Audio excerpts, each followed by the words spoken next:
En LAMP sabemos del enorme reto al que se enfrentan los arquitectos, interioristas y diseñadores de iluminación cuando deben proyectar una solución de iluminación para un espacio concreto. Por ello, LAMP lanza LAMP Tools, una nueva app para smartphones y tablets. La aplicación, totalmente gratuita, consiste en un bloc de notas digital denominado Lighting Notes. Lighting Notes nace con el objetivo de facilitar y agilizar el trabajo de los profesionales del sector en sus visitas de obra. Esta app permite al usuario poder fotografiar el espacio, por ejemplo con su iPad de iPhone entre otros, o bien importar fotografías o planos desde un álbum, para poder tomar distintas notas encima de dicha fotografía. Measures: introducir acotaciones y medidas numéricas tomadas previamente. Notes: anota cualquier tipo de texto. Light: selecciona el tipo de iluminación deseada en el espacio. Iluminación ambiental, puntual, asimétrica, indirecta, directa, etc.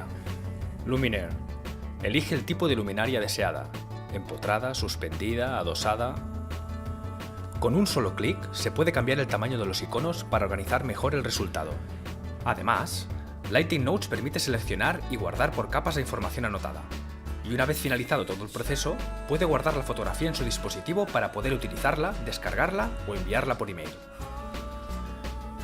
En LAMP apostamos por la cercanía con clientes y colaboradores, y por esta razón continuaremos desarrollando nuevas herramientas para incorporar a LAMP Tools.